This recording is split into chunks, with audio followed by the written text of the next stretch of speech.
Good morning, everyone. This is Mark Mays. I'm a Senior Application Engineer here at OutBack Power. And with me is Sukumar from our Product Management Group. And he's going to be helping out on some of the, answering some questions later on that may arise. So anticipate this will probably last somewhere around 30 to 40 minutes. Then we'll have time for questions at the end. And so if you could go ahead and type in your questions as they arise, but we are going to wait till the end of the webinar before we go through and answer them. Okay, so today's webinar is about adding storage to grid-tied PV systems. And so we're going to try and talk a little bit more about why batteries. We're going to look at some different ways to add storage to grid-tied inverters. One could be replacing the grid-tied inverter with a DC coupled system, or switch to a high voltage DC coupling charge controller. And then lastly, we'll talk about AC coupling. We have a brand new solution from OutBack on that.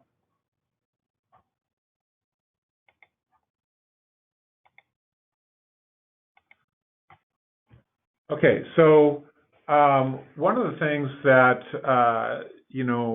from your business perspective is that, your existing customer databases are really your best customers.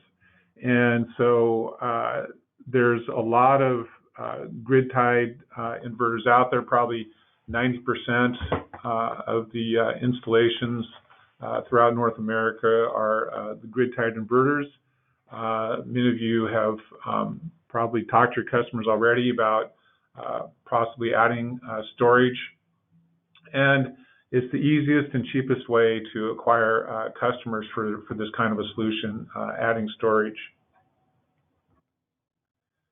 So good candidates, would include, current system owners, people that are seeing power outages, in California for sure, with all the wildfires. We're seeing, these 50-year storms happening every few years and that sort of thing. So, and of course, there's a lot of people that are more concerned about, disaster preparedness, and it certainly fits into those plans. Not so good customers, anybody that's on a lease or a power purchase agreement, anybody that's renting, or those high maintenance customers that were problematic before. Adding storage adds a little more sophistication to the system, and so they can introduce some requirements that you may not want to have with some of your high maintenance customers. So why not batteries? Again, calling on existing customers. Also, there's not all installers are willing to do battery-based systems, so getting referrals from them. And then, customer referrals from other PV jobs will likely refer you for battery jobs as well. So it's also a way to keep your crews busy, and when they're not busy, you can always send them to one of our energy storage for solar professionals, or our ESSP class. We have 2 locations here in Arlington, Washington, our headquarters, and also we have a training center in Phoenix, Arizona. And so we use some well-seasoned instructors that have been in industry for, most of them, well over a decade or more, and they're all experienced installers that teach the classes. Okay, so let's talk about retrofit number 1. This is showing you the balance of system box here on the bottom from our new Skybox inverter. It includes a 600 volt PV input section here. You can see the disconnect, and then this is the bottom half of the inverter where we connect the balance of system connections into the main inverter here. So one strategy could be moving all or some of the existing PV array If they're in a 600 volt or less configuration, it's just a matter of wiring the array over here into the PV section of our inverter. So typically, they would take strings of like 9 to 13 modules. You can have up to 6.5 kW of nameplate capacity per Skybox. Now, it is only going to, power 5,000 watts in any direction, but you can oversize your array to some extent.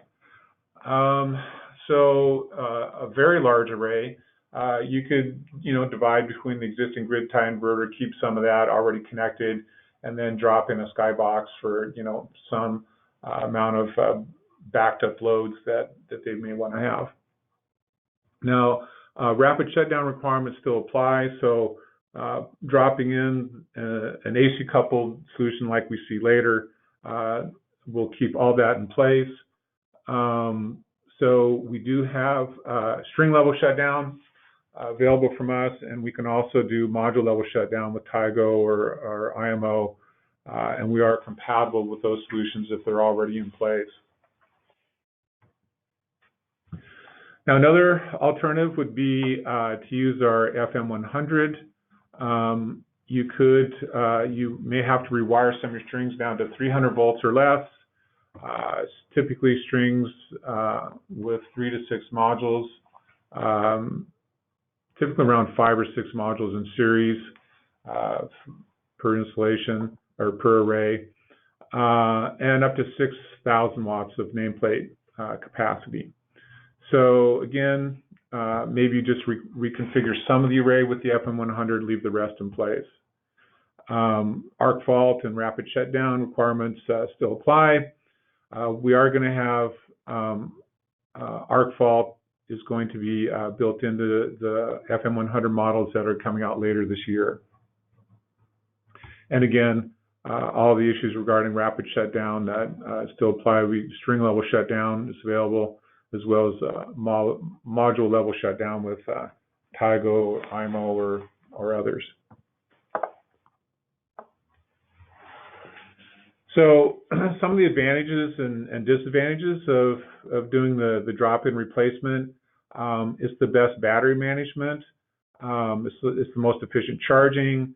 It's the best approach for battery longevity because you're going to have controlled charging all the time versus AC coupling, and we'll talk a little bit more about that. And you can disable charging from the grid, which you can do AC coupling wise, but it requires a little bit more setup. But the other thing is you have more options when you're DC coupled. You can use some of our self-consumption modes. It's a little bit easier to implement, say, a time of use strategy where you go off grid during time of use and not charge from the grid. Again, I'll talk more about that later.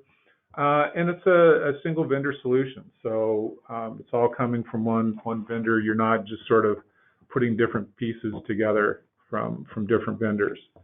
Also, because of our dual inputs on both Skybox and the Radian, you don't have to worry about putting in a transfer switch if you want to integrate a generator. You merely connect the generator up to the generator input. If the grid input should ever become inactive due to a grid outage, then it will automatically look for power on the generator input. So it's kind of nice. You don't need an external transfer switch. Some of the disadvantages, now the FM100, you may need to reconfigure the array into 300 volt strings or less. And it's possible that it could trigger a change to the interconnection agreement because the interconnection agreement was made with the original grid tie inverter. They might consider a new inverter the same as the new system. They may not. Okay, the other option besides a drop-in DC coupling solution would be AC coupling. Okay. So this would use an existing grid-tied inverter to charge the batteries and run loads during an outage. So if we look at a traditional, grid-tie system, basically, you size the array to however much roof space you have or how much energy you want to offset that you would normally get from the grid. You size your inverter to the array, and that's pretty much it. And the energy just goes through during the solar day. It gets self-consumed at the main panel, and the balance goes out to the grid. Okay, so in a AC coupled system, we put our inverter in series with the grid tie inverter. So we moved it from this backfeed breaker over to the output side of our inverter. Okay, and then the critical loads that you wanted to see backed up would be moved over to a critical load panel. So typically this would they'd all get tied together at the AC output bus bar. So our inverter would get tied into there, the grid tie inverter would get tied onto that bus bar, and then the connection to the critical load panel would get tied into that same space. So all three parallel connections are made at that point. So when the grid is live, then our AC input and our output are tied together through a transfer relay. When the grid goes out, then that relay opens up, and there's no longer connection between the input and output to island ourselves from the grid. So, but in normal operation, when we see the grid, the power flow goes from the array through the inverter over to the output bus. Anything would get self-consumed at this point on the load panel. So any one parallel path would be to any loads that are demanding energy here. The balance would go through our inverter. Now, again, it's just going through a transfer relay. We're just like a piece of copper wire, if you will. There's no active circuit involved. It's not going through any inverter circuits, FETs, or anything else. It's just going through a transfer relay, goes out, would get self-consumed here at the main service panel, and any balance would go on out to the grid. Okay. Also, if there's if the batteries needed to be charged, that would be yet another parallel path. So if the batteries were at one of their recharge voltages, if they'd self-discharge down to a point where they needed to be charged again, then the inverter charger would come on. So that would be a third parallel path for the power to flow from the array. Oh, one other thing to mention here as well. If you're using OpticsRE, our remote monitoring software, it's going to see the current coming this way on out here. So we are going to see that even though we're in pass-through mode, we are in what we call our grid-tied operating mode. That is one of the requirements, that you be in a grid-tied operating mode. We can see that current. If the batteries need to be charged, we can see that current as well. But the current path that goes directly from the grid tie inverter to this backup load panel will not be seen by our inverter or the OpticsRE monitoring system. So just keep that in mind when you're looking at how much power is coming off the array. This path here, we will not be able to see.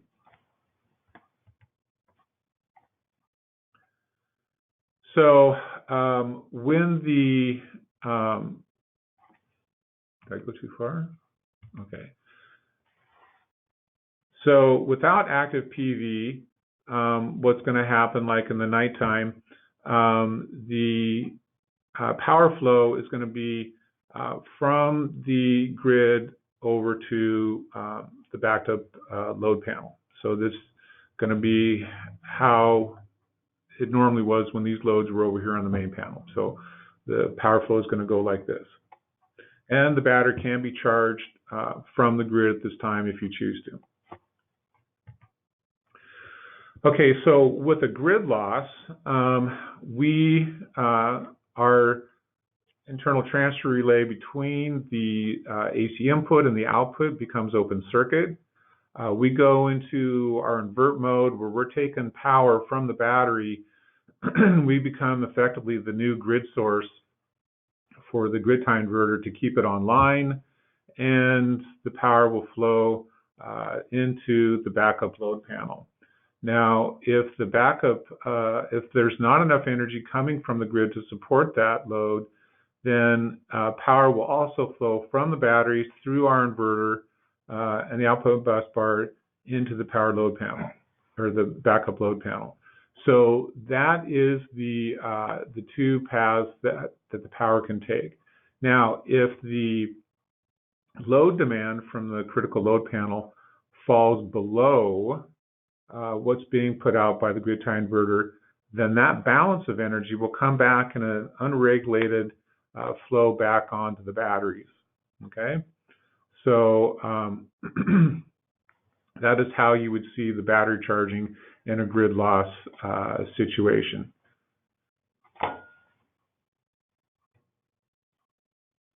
And I'm going to explain a little bit more about that later, some of the caveats to that. But so then we have grid loss, and then at the end of the solar day, we're running strictly off of energy from the batteries into the critical load panel.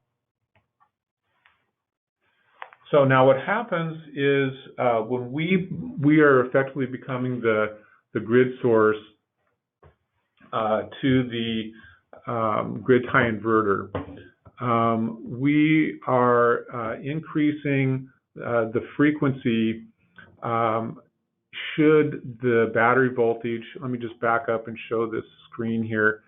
So if the battery, if the critical load panel is not consuming all of the energy, any residual will come back onto here. Now the battery is going to start charging up, the voltage is going to rise, and since we're not regulating the DC voltage, because we're regulating the AC voltage at this point, the current's just going to come onto the battery, and the battery voltage is going to start rising. If it gets too high, more than 0.4 of a volt, then we're going to start increasing the frequency. Okay, we're not shifting the frequency upward, and if it reaches the point of 60.5 hertz, then that will turn. Then the grid tie inverter will be outside of its normal IEEE 1547 range and turn off at 60.5 hertz. Okay, and then at that point, then the battery will be providing the sole power for the critical load panel. And then after 5 minutes, then the grid tie inverter will come back on, and the cycle will start over again, repeat itself, and until there's enough load demand to consume all that energy. Okay. So what happens now is that so when we're increasing the frequency, what triggers that is when it goes 0.4 volt or more above either the absorb or the float voltages. Okay, so if there's time left on the absorb charge timer, then it will keep charging at that voltage unless it goes 0.4 volt above it, in which case we'll start increasing the frequency upward, start shifting that frequency up. If there's no time on the absorb time charger, but there is on the float charge, then it will look at the charge voltage on that, say 54 volts. If it should increase up to 54.4, 0.4 volt above that point, then it will start shifting the frequency upward again. Okay, now if both of these timers are down to zero, then it uses something called cell RE, which is the voltage that we would sell at if we were DC coupled. Okay, but we're not DC coupled, so it's not going to sell off the battery. So it's just we're just using that as a target voltage to just make sure it doesn't get too high. I would normally recommend, I think the default is 52 volts. I would normally recommend setting that up around 54 volts.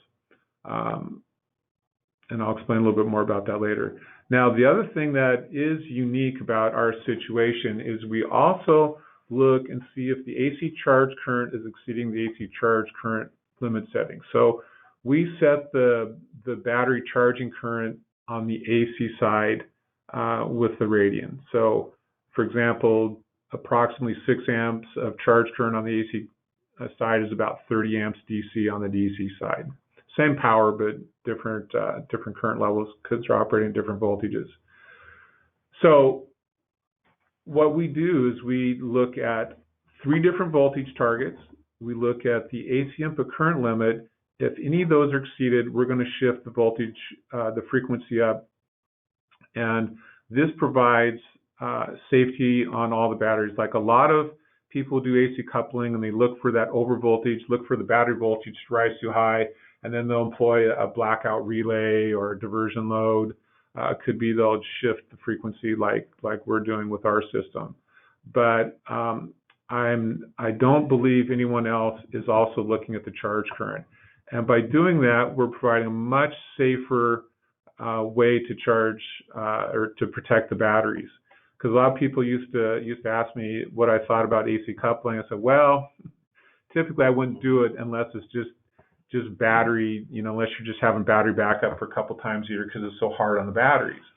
But because we're protecting on both voltage and current, I'd say our solution is a much safer way of protecting the batteries. Okay, so it's going to continue to raise the frequency until it's within its limits or exceeds the limits. But you can also, there's a function called frequency watt, part of the UL 1741 SA, the California Rule 21 inverters. They have what's called a frequency watt. So if the frequency starts going up, then they taper back their power. And so we will go ahead and continue increasing frequency up to 64.5 hertz or until the grid tie inverter shuts down, because they all have to go down at 64.5. So this is if you do have a frequency watt compliant inverter, which is very likely if you have an inverter in California or Hawaii that meets the California Rule 21 or HECO Rule 15, it will probably have that function in it. And so there's a special firmware version. We just put it out on our website last week. It's a Radian only solution. This is not compatible with our FXR inverters. And the current version is 1.6.70. And there's also some grid interface protection files for California, Hawaii, and Puerto Rico that you can download, and we call them zip files that downloads all the settings to be compliant with California Rule 21 or HECO 14 or Puerto Rico. Okay. So again, we would download those files to an SD card. We'd install them from the Mate 3S. Now the Mate 3S also needs to have the latest version of firmware, which is 1.4.1 or newer. You need to enter an installer passcode, and that allows you to get the installer menu. And on that menu, you will see a menu under inverter called AC coupling that is not normally there unless you enter the installer password. So you would change the no to a yes, and then you can set the frequency shift response time. The default is 20 milliseconds, all the way up to 5 seconds.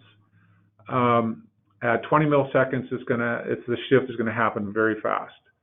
But I'd caution about adding too much delay. I did test this at 5-second delay, and I saw that the battery voltage did have enough time to get up, into the 60s before it was able to, shift the frequency up fast enough. So be wary of that. But you may want to slow it down a little bit. But you can experiment with it and see what it is. It's just adding delay in the frequency steps. Okay, so after you've changed those settings or made those settings, just press the up key to move back to the inverter menu, and then program the absorbent flow charger settings to whatever the normal battery specifications are. And then go to the grid tie settings in the inverter menu to adjust the celery setting. The default is 52 volts, but again, when you're in that cycling mode,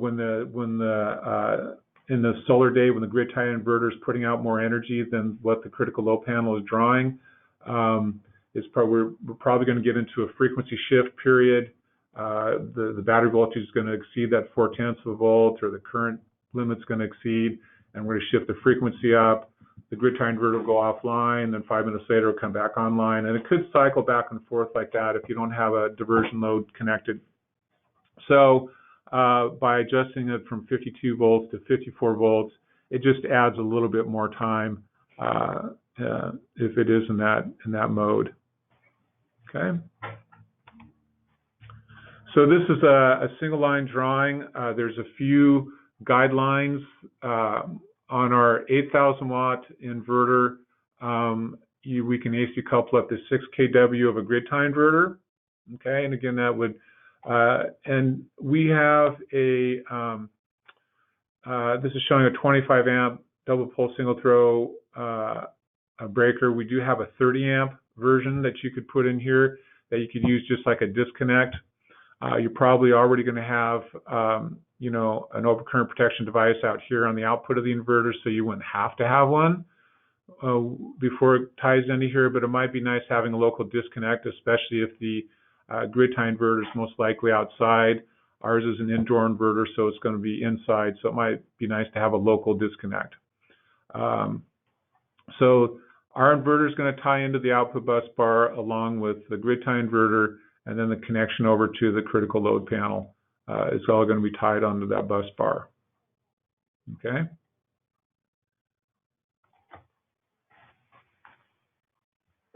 So if we want to add a generator, some people want to have firm power, especially we've seen in Puerto Rico where people don't really trust the grid anymore. We do have a optional relay. I believe it's going to be available next month in April. And the way you would tie that in is you would go ahead and tie in the generator into the generator input, L1 and L2, connect in the neutral and the ground. And then from the grid tie inverter, we're going to put this relay in series. So we would tie in our ground and neutral from the grid tie inverter, and then we're going to tie in the L1 and L2 lines into the relay. And the way that the relay, it's a 240 volt AC relay, and that gets connected into the generator input. So if the generator is ever powered either manually or automatically with our advanced generator start, or with its the generator's own battery sensing start, whatever happens, if the generator ever comes online, this relay gets activated, and then these lines from the common to the normally closed go to the normally open. So the grid tie inverter becomes open circuit, and that way it's not going to backfeed the grid tie inverter is not going to backfeed the generator. Okay. So, and then we're showing, you know, an inline double pole, double throw relay or single throw relay, and that's going to allow us to have a local disconnect.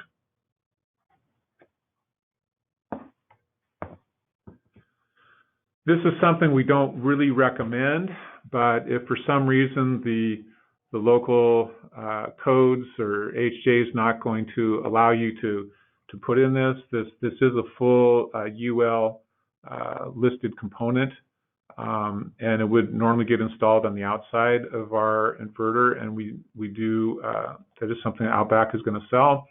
But for some reason that's not possible for whatever reason, you could conceivably go with a manual mode where you would have to make sure and disconnect the grid tie inverter before you start and run the generator.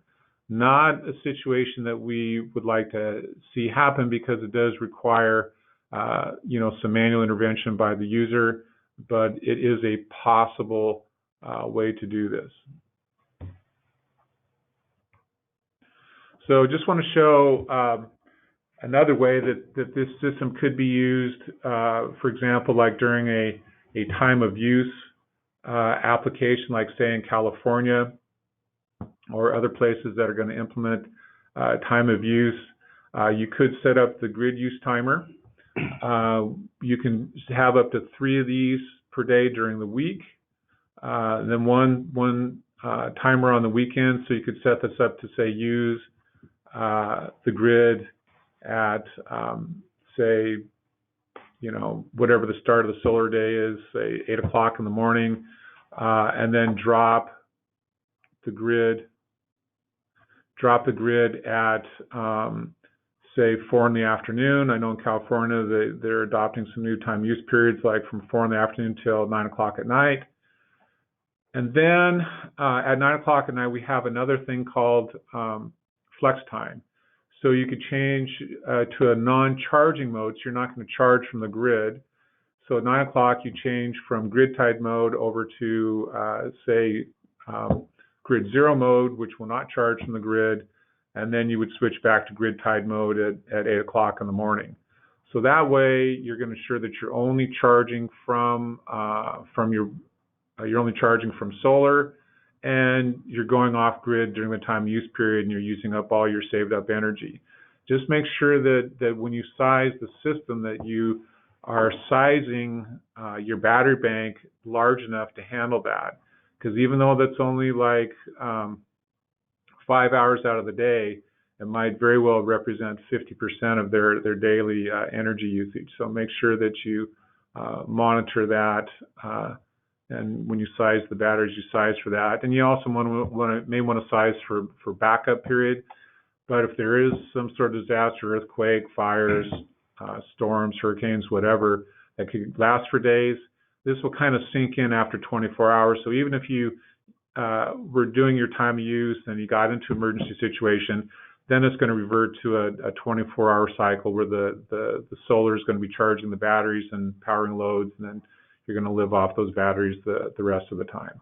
So it's just nice because it benefits the site owner with the best, most cost-effective use of renewable energy, and it's a way for you to sell a system to the customer that provides more benefit than just backup.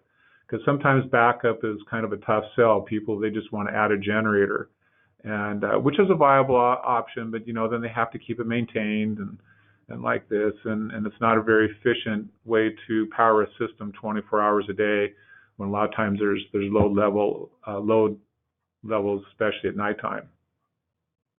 Okay. So advantage of AC coupling, it makes use of existing hardware, the grid-tie inverter, the PV array. If there's already a rapid shutdown system deployed, you can just leave that all in place. No time on the roof. It's more efficient export.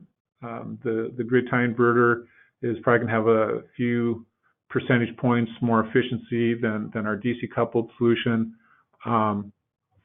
The disadvantages, the generator integration requires some additional hardware and some other considerations, especially if you can't have the disconnect on there.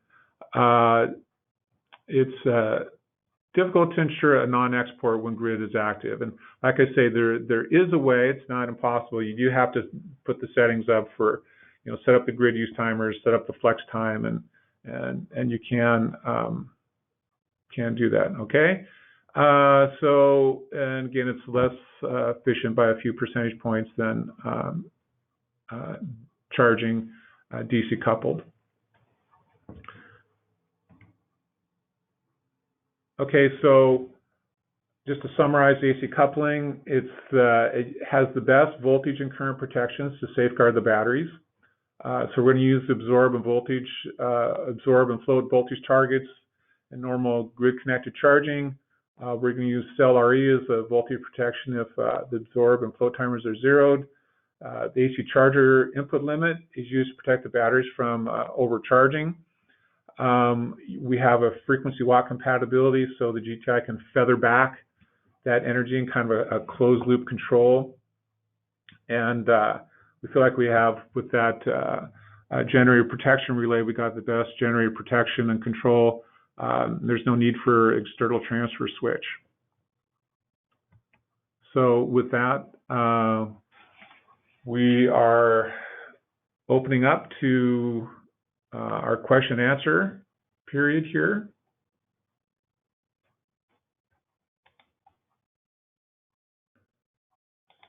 see. Okay, so let me scroll up to the top here. Good morning. Yes, good morning to all of you. Assuming proper bus breaker sizing on critical load panel, can PV inverters be landed here instead of a GSLC? I'm not sure what you mean by PV inverters, Barton. Maybe you can do a clarifying question here, and I'll pick that up at the end. In an existing system with AC panels, like in-phase microinverters, could this system be AC coupled to a new battery Radian system for backup purposes? Yes, that has been done already. Okay, so yeah, we've successfully AC coupled since several years ago with in-phase.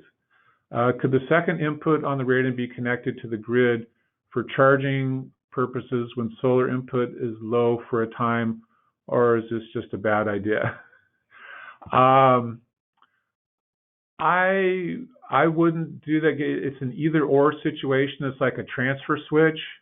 I would just leave it for the generator. If that would be my recommendation. I saw a post on the OutBack user forum that said that lithium batteries are not a good match for the frequency shift mechanism because it doesn't happen fast enough. The poster said it's preferable to pair with lead acid batteries. Yeah, I'd say in many cases that's true. But if you leave that frequency shift at 20 milliseconds, it happens like in the blink of an eye. The other thing is the AC charge limit setting. But I'd say overall, like normally, I wouldn't recommend like a lithium ion, but I do know that like Simplify batteries, and there may be some others out there as well. Simplify has overvoltage protection limit in their batteries as it is. They have a 60 volt cutout. But when I was testing this in our lab under some low loading conditions where the battery voltage was going up very quickly, when it was set to the default 20 milliseconds, I mean, it shot up to 60.5 in the blink of an eye. I mean, I didn't even catch it sometimes. It was just the inverter went off almost immediately. So I'd say, because we are doing our frequency shift so fast, it's probably not going to be a problem. And if you have a battery like the Simplify that has a 60 volt overprotection, that you should be okay.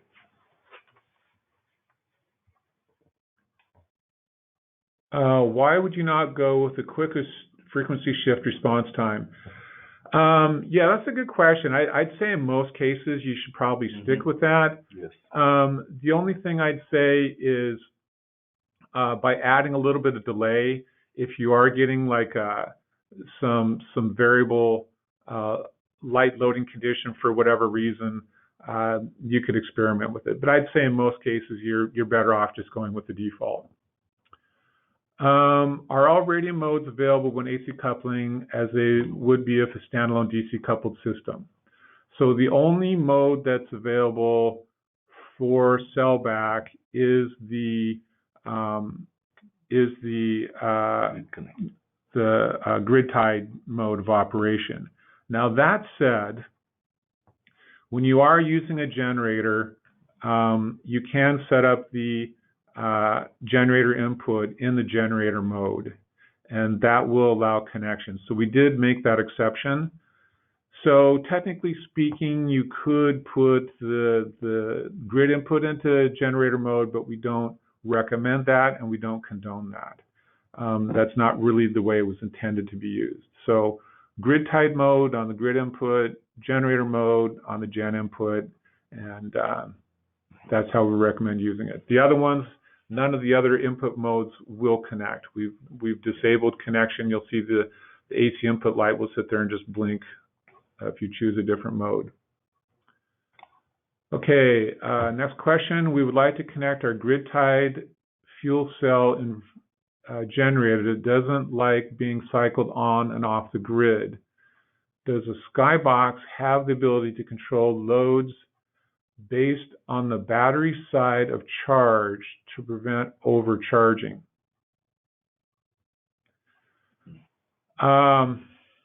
That's a question I don't know that I could answer off the top of my head. So, John, I'd say, why don't you contact us offline? I didn't put up my email address, but it's MMAYS, that's mmays @outbackpower.com.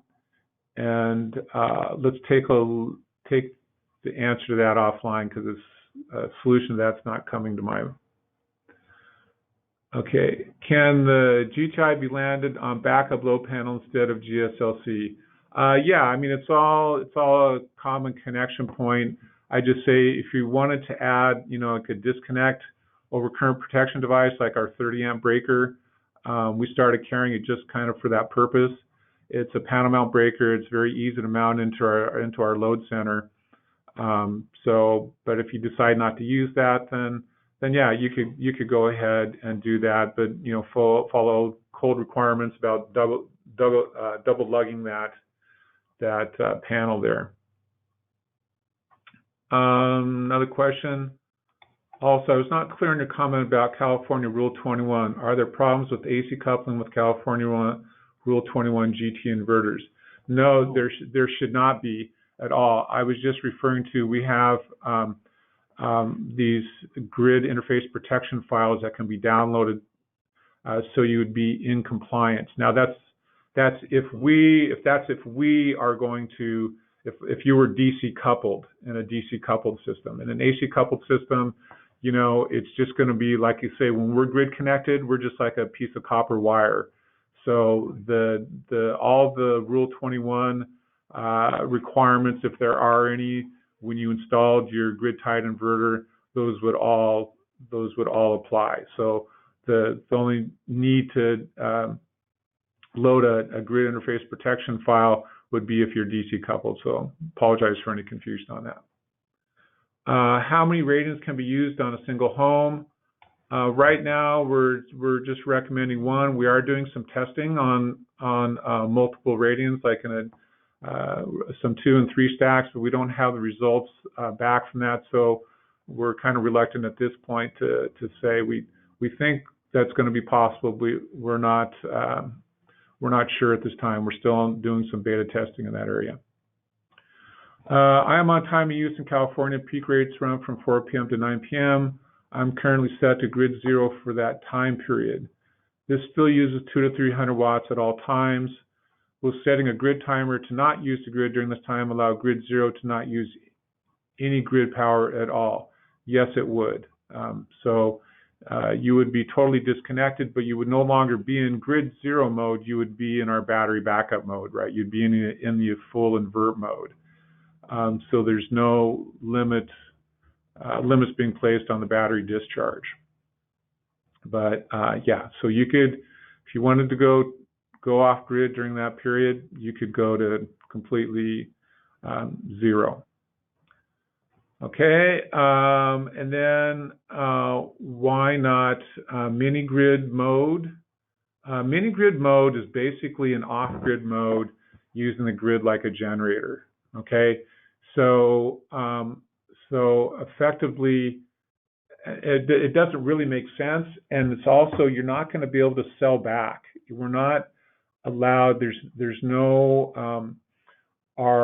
our IEEE 1547 requirements are not really in place during mini grid mode. We're not really we're operating basically in off-grid mode, and then when the battery goes down, then we connect to the grid. So it doesn't really, I don't know, I think you're getting all the benefits you want to get if you're AC coupling. You already have a connection agreement, so you can net meter on out to the grid, or like I say, if you'd rather save that energy for your time of use period, that might make more sense. Let's see. Is it possible to install a Radiant in a well-protected outdoor location? You know, people have done this.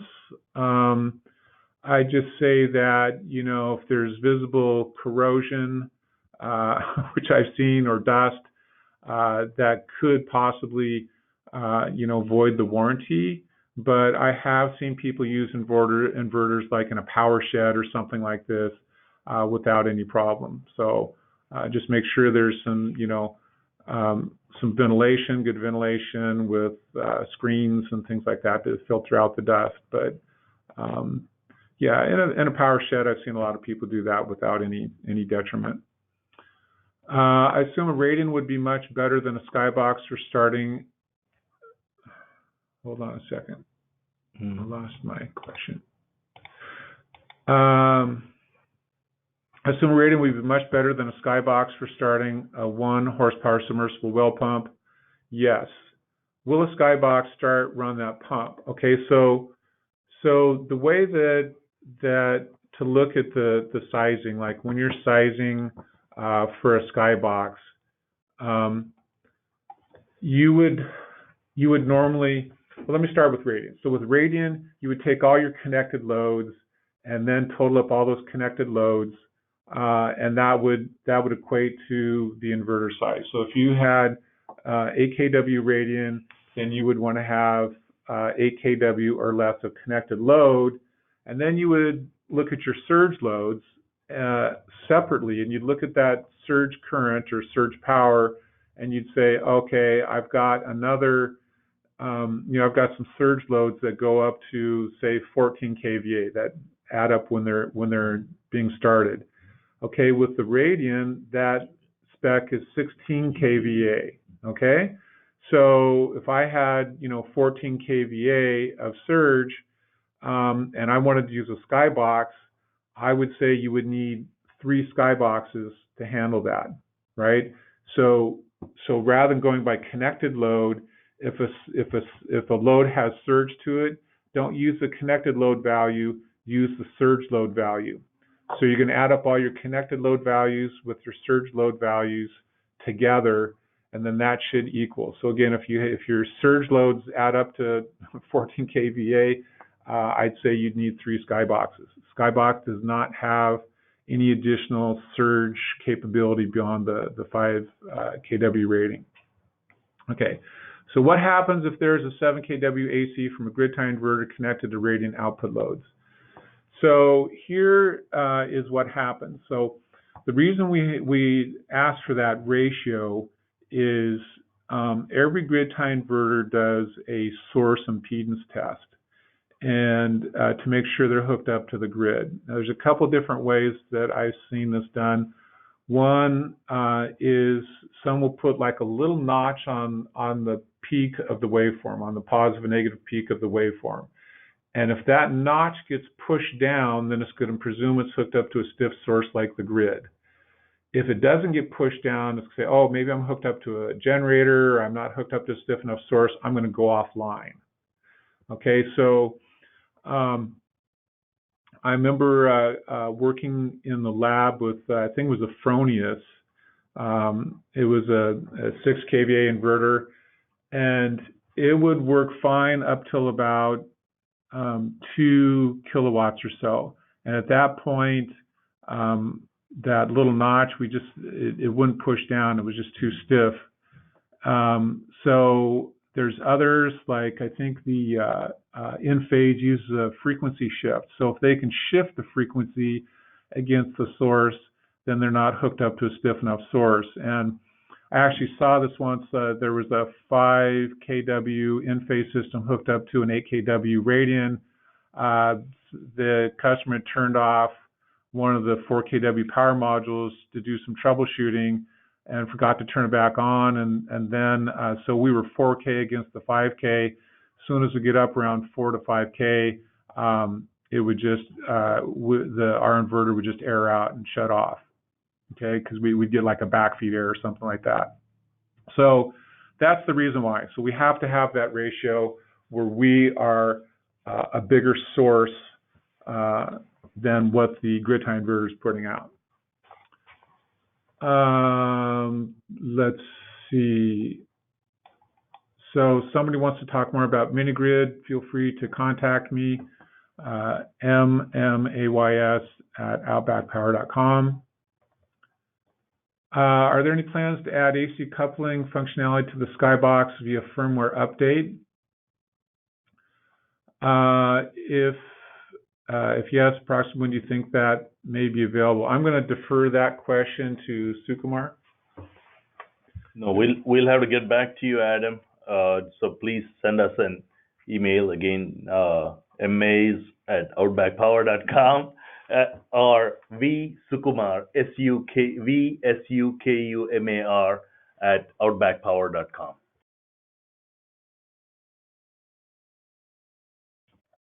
Yeah, it's our intent at this point to have it released this year. We're just not exactly sure of the timing. Okay, more about mini grid. I'd say, if you're going to be using mini grid, it's just not going to connect to the grid. That's the way that our algorithm is. We've always intended to be in a grid-tied mode when we're AC coupled. Again, if you choose mini grid mode and you're in off-grid mode, that's probably going to work okay, but we will not connect, because you're already disconnected from the grid at that point. But it will not connect to the grid if you're in mini grid mode. Is this Radian pure sine wave inverter that corrects power quality issues from the grid? We don't correct power quality issues from the grid other than we do power factor correction to plus 0.8 to minus 0.8. Can I connect two independent grid tie inverters, each with their own PV panels, minus two strings of in-phase AC panels to the Radian output for AC coupling? Yes. So it's just no different. It's no different than doing some kind of AC combining. Does the Radian use CTs to control export to the grid during time of use self-supply mode? The Radian does not. The Skybox does use some external CTs, but only for non-export mode.